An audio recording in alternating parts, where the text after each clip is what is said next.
So I've got a quote here. Excellence is risk. Perfection is fear. Excellence is effort. Perfection is anger and frustration. Excellence is openness to being wrong. Perfection is having to be right. Did you write this?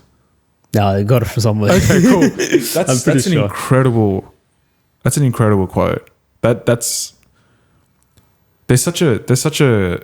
The theme there is, what is the difference between perfectionism and excellence? And do they actually interrelate somehow? You know, maybe as we progress the conversation, could they? Who knows? I don't know the answer to that, to be honest, but we got to talk about it a bit more. It's interesting. I think a lot of people strive for perfectionism rather than excellence. I mean, I've been one of those people. But it's so not damaging, and I don't mean to use damaging very heavily, but I mean in a light sense. It's a bit damaging to your emotions when you're striving for just perfectionism rather than striving for like overall excellence. How would you define the difference between the two? Yeah, I agree that it is damaging. I think the way I would define perfectionism is that it's rather very hedonistic and unfulfilling because you're trying to reach a state that you can't even define. Like, what is perfection? Like, in whatever state, whatever you're trying to achieve, what does that look like?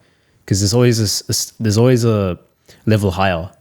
You can't even put it in definition what it is, like in whatever you do, whether it's basketball or soccer or like. So there's no goal to it, eh? There's no goal. Because it's like so endless. Subjective. Yeah, it's subjective. It's like I would say it's a infinitely elastic. Like it's your desire, which you can never fill. It's interesting because what's perfection to you might be not perfection to me. Exactly, correct. Which, yeah, you're right. There's no. I've learned something speaking about a lot of this is whatever you strive to do, there has to be an end state that you want to be in. Whether it's happiness, fulfillment, joy, success. Do you agree? Like just based on everything we've spoken about so far, it seems like all of them have a common theme of leading to a better place for yourself. Yeah, a better state, Right. that is, because that is something you can experience and you can feel. And usually these things that, perfectionism is based off is like, as I said, infinitely elastic. Like, for example, let's just say you want a car or something. A car is just to get you from A to B, right? That's it. And like, there's other things about it which is fun to drive and stuff, but it meets that need. So to get to a location. Now, when you say like money, that's infinitely elastic. You can have an endless. You can like there's no end to money, right? And you can keep going on and on and on to meet millions of your desires. So I think with perfectionism, that's where it can get dangerous because, as you said, like there's no end to it, and it's just. I think. Instead of framing your goals and things as like trying to be a perfectionist, because I also think you're giving yourself the permission to experience the pain of being second, because you're not always going to be number one. There's going to be someone else that's going to be number one. So you're actually telling yourself that, okay, I'll allow myself to suffer until I am number one. So every step of the way, you can be like excellent in a lot of. And we'll go over excellent means. But you can be the greatest at a lot of things. You might have a lot of good qualities, traits. A lot of people around you might say like, wow, you're doing really well. But you've allowed yourself to suffer until you reach that top, number one, which no one holds number one forever. It ends up getting passed out to someone else. So I think that's the dangers of perfectionism. And the way I would define excellence is just, it sounds a bit cliche, but it's really doing your best and being the best you can be as much as possible, and seeing like opportunity and growth that is going to allow you to propel forward. And I think it's really trying to maximize those states like joy, peace, enlightenment, and see, those are the emotions you want to maximize more on. And I think you experience that more with excellence, whereas perfectionist, it's you suffer until you reach number one, or you don't even know the definition of what it is as well, what it looks like. I completely agree. I think if we touch on the free flow state of mind, you will get that through striving for excellence over perfectionism. Because if we focus on that a little bit, for example, just for a few minutes, to get to a free flow state of mind, what did we say? Breaking things down to a smaller steps, immersing yourself, finding joy or enjoying what you do, right? And a little bit challenging above your level. Above your level. So there's like 4 key concepts, right? Now let's sort of see how that applies to perfectionism and excellence. Breaking things down to smaller steps is not perfectionism. Like, I don't see that, like, because the definition of perfectionism is there's no boundary to it, there's no outcome. Your smaller steps aren't working towards something, right? But excellence is about striving to be the best version of yourself. So your smaller steps each day is about self-improving, learning, developing, and growing. If we look at enjoying what you do, we establish perfectionism. If you don't get things right, you're going to be harsh on yourself. But if you've done the best you can and you've really pushed yourself out of your comfort zone in a way and you've tried, right? Doesn't matter if you've failed, you've tried. That's what matters. You've tried. You're closer to excellence at that point because you've done the best you can. And that was the best outcome that you could have gotten. And you should be proud of yourself for that. So getting to that free flow state of mind, you're going to get that through excellence over perfectionism. That's how I see it. Yeah, that's really well broken down. And that made me think of the fact that excellence requires, like, as the quote mentions, like effort and focus as well. Mm-hmm. Whereas perfectionism is like you're more driven by negative emotions. And I feel like I think that is the distinguishing between the two. You just made me realize, actually, like perfectionism, your fear of failure, like things go wrong and you're allowing yourself to suffer and until you reach that state which is never ending. So it's like you're driven by negative emotions with perfectionism, whereas with excellence, you're actually driven by positive emotions. Exactly. Because you're driven by, like, the fact that you're growing, you're improving, and you feel some sense of joy. And I feel like your state of flow is much more, it's much more cohesive and much more longer lasting. Whereas with perfectionism, I wouldn't really even call it state of flow, to be honest. No. You're in a state of guilt or shame or fear, or you're trying to avoid something. Fear of failure. Fear of failure, really. And big time. That's gonna exhaust you. Yeah. Because it's exhausting to be in those types of negative emotions for a long period of time. Whereas when you're operating on positive types of emotions, which is like joy and all these things, you're going to be operating, like, you run a lot longer. I think if I was to summarize what you just said, perfectionism is a fear of failure. Excellence is embracing failure to learn. I love the way you put that. That's really well said. If someone asked me what is the difference between perfectionism and excellence, it's you fear failure. You have a big fear of failure, and you have a lot of reasons for that. And there's nothing wrong with that. As if you feel that, but there's ways out of it. That's the important thing. As long as you identify that's there's ways out of it. Excellence is you are ready to embrace failure. You are ready to feel the warmth of it. You're ready to feel the harshness of the failure, but you're ready to conquer above it. You're ready to fight it. You're ready to learn from it, and you're ready to really embrace the person you come out from that failure. I definitely agree. I think this, like, just speaking from experience, this week has been, I wouldn't say failure, but I practice more of that excellence mindset. I would say is just embrace the fact that you're going to screw up. It's going to happen. But it's okay. Like, from that experience this week itself, I have learned so much that next week now I've got a brilliant plan that I'm going to enact, and I know I'm going to get the right outcome. But in saying that, I also know that things always don't go to plan. So I've got to be able to pick myself back up. Yeah, it's really well that you were able to identify that as well. I think I've also been like, I've had that mindset of perfectionism as well. And yeah, it is really damaging. But then I come to realize, like, as you said, like, plans don't go accordingly and life is imperfect. So why are you trying to strive for something that isn't really permanent? Like, I mean, everything is transient, right? Everything is temporary. So things are going to be in an imperfect state, and you have to be able to embrace like flaws as well. Everyone has some part of like some flaws or something. It can even be part of like the projects that you're on. There's going to be some flaws or something that are vulnerabilities that you experience. But oh God, yeah, I think, but there's beauty in that. Like, it might end up actually becoming a lot better of an outcome if you're able to address it and you're able to identify and find a great solution around it. Like, there's this concept in Japan. It's called wabi-sabi. wasabi. Yeah, it sounds like wasabi, right?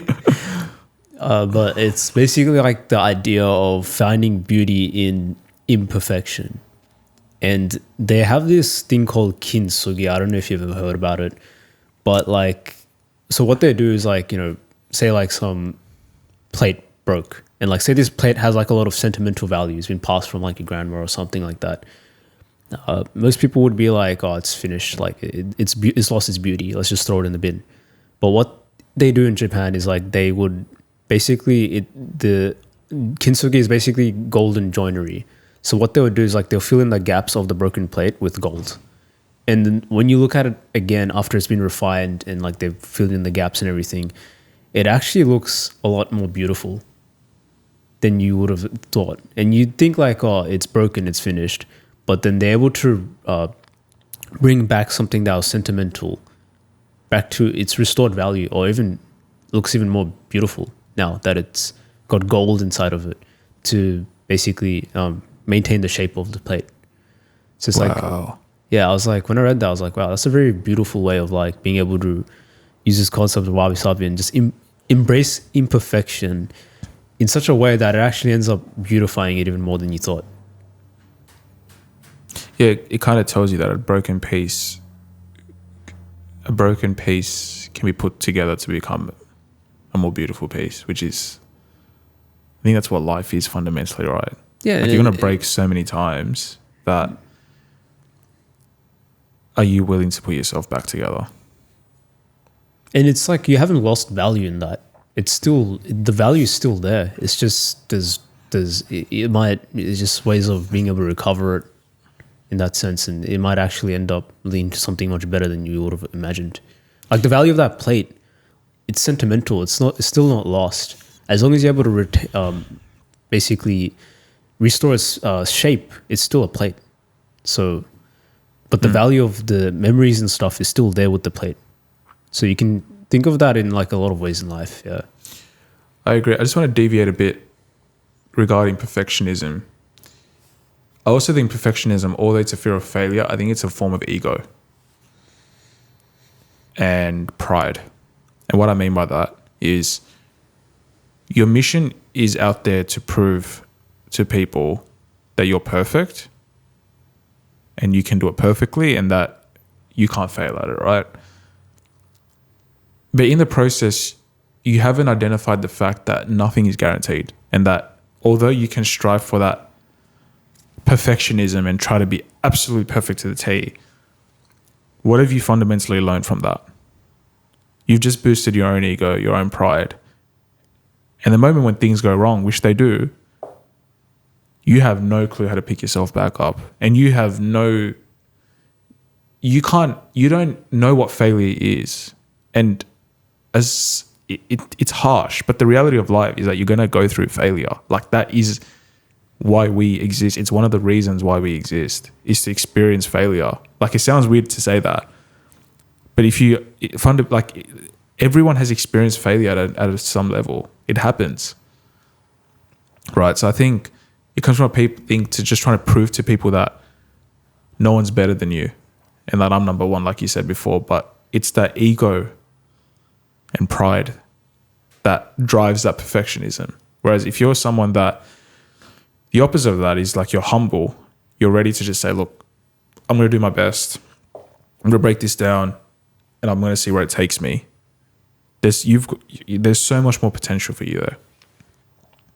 Yeah, I think like part of that as well is like your ego needs a bit of humility in that.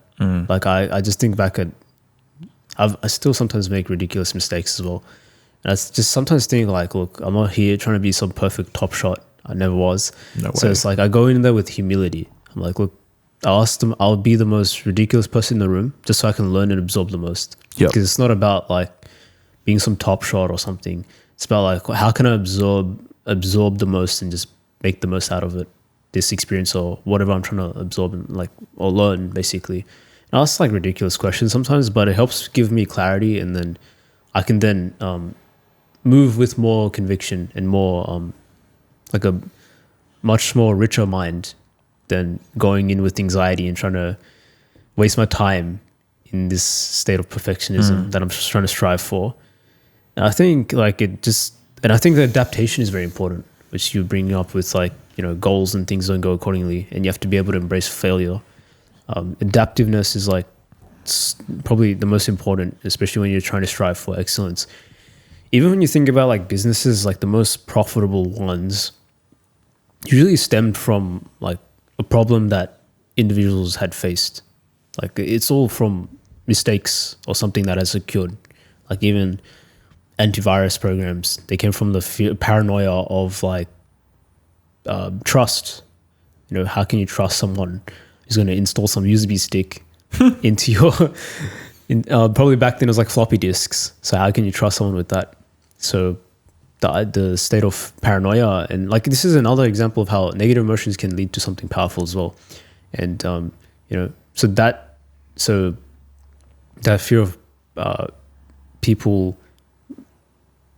I guess, you know, injecting viruses or viruses into your computer and stuff led to then the innovation of an antivirus program. So that imperfection led to something quite a profitable opportunity. I think this becomes a multi-billion-dollar industry Company. now. Yeah. With cybersecurity and all these types of things. So I think, yeah, the imperfection is really, if you can embrace it and strive for excellence, it's very powerful. Yeah, interesting. And that also makes me think about like playing games, for example. You know how you have like this roadmap you should follow, like doing these tasks or objectives, and then even when you play, for example, GTA 5, nothing goes to plan. Like when you play the missions, things fail, but that's what makes it exciting. Like the randomness of what you don't know what to expect. There's gonna be some cop or someone that pops up out of nowhere, but I think that randomness and uncertainty gives a sense of thrill. Like, would you agree with that as well? Like with, I 100% agree. I think life. if the game was built, if anything was built to be perfect, there's no learning, right? Like, you're not going to, like I said, there's no learning or developing. You're not ever going to fail. Like, you're actually meant to fail. And so, yeah, you're right. If the game was just perfect, you know, you go in, you, I don't know, shoot 5 people, or a racing game. Like if you're just first the whole time and you remain first the whole time and no one ever challenges you, it's like, are you ready to deal with being second at a point? Goes back to what you said earlier. So I agree. I think perfectionism, I think it gets misrepresented a bit. Like I think it gets misrepresented in the sense that I can understand why people want to strive for perfectionism. And I think to an extent, you should definitely strive for excellence. But I think where there are opportunities for you to be really elite at what you do, strive for that perfection in that sense, right? But even the most elite minds are always learning and ready to fail. So it's more so you can strive for excellence and you can strive for a level of perfectionism, but are you prepared to fail? And from that failure, are you prepared to pick yourself back up? Are you prepared to pick yourself back up and push yourself out of your boundaries, push yourself out of your comfort zone to learn and develop? That's probably the best way I would sum it up. Yeah, that's really well. That's a really well way of summarizing it. Actually, I think it's like using a bit of both, but I mean, I think more so prioritizing more on like excellence to embrace failure, and perfectionism to find ways of how you can specialize in that industry. I think like there are some good things that do come out of perfectionism, which you realize is like attention to detail. For sure. And I think that's a very important skill in like a lot of industries as well, which might have a lot of focus in that, like surgeons and things like that. They might have to have a lot of attention to detail of little things. So there are things where like the amount of failure you can have is very minimal. Otherwise, it leads to very catastrophic outcomes. Exactly, yeah. But you also have to realize that there are things that you just don't have control over as well. And there's only so much you can do with your own hands. Like you can't save a life. Like it's not, I can't bring back, like no one can bring back someone who's passed, right? So you can't actually save a life, but you can use your skills to the best of your ability to prevent them from passing. But you can't save them directly like that. If you get what I mean, like it's not in your control. I agree, and I think if we look at all the states that we have now, like the end state of perfectionism, it was actually a lot of trial and error. It was actually striving for excellence first before you get to that perfectionist state. For example, like doctors, like you've had 100 years of medical advancement, right? In 100 years, we've discovered so much. That's come through trial and error. You know what I mean? Not in the sense that it's like, oh, well, just do this and test it. It's like, let's do this, get the best outcome. This is what we know. It's like the scientific method, like the hypothesis and then observation hypothesis, and then they go through like testing and then experimenting and then You're right. I think there are certain things, but I think the biggest thing the difference there between perfectionism is attention to detail. That's probably very important when you're also going for excellence as well. Like you have to, and that goes, how do you get attention to detail? It's like the small things, taking the smallest steps to make sure that the detail is correct. I think that's the way I'd look at it. So I think the distinction is perfectionism needs to be evident in certain industries and what you do. Perfectly fine. But the caveat is that it's more of attention to detail. Yeah, rather than choosing to be right. Yeah, I think exactly. I think like coming back to that point that you were saying was like, instead of it being ego driven, it's more objective, I guess, rather than subjective. Because then if you make it more about like, you know, trying to always be correct, then that makes you actually minimizes then opportunities of growth. Exactly. And you and it just leads to a very, I think, negative spiral because it becomes ego driven, and then I think you end up becoming closed-minded, and then that leads to high bias and a lot of other problems. I think start from the more mistakes happen and things like that, because now it's not about even objectively seeing things for what it is. It's rather about, no, I'm correct, you're wrong, because I know what I'm talking about. I think we can wrap it up. I agree. I think key takeaways there: perfectionism, fear of failure; excellence, embracing failure to learn. But don't embrace too much failure either. I'm just joking. No, be prepared to fail. It's a good thing, but learning from those failures is just as important. It's not like you fail and that's it. You move on. Like, why did you fail? Decipher that. Solve for that. Is probably more important. Yeah, I couldn't have put it any better. I think the way you've said it is really well put. And yeah, you can. I think embrace imperfection. I think that's really the number one thing. Wabi-sabi, Japanese concept. Well said. Well, if you enjoyed the video, please like the video and subscribe to our YouTube channel, and please follow us on the streaming services that you're listening to. Thanks, Shiv. Thanks, everyone. See you guys on the next one. Cheers. Thanks, everyone.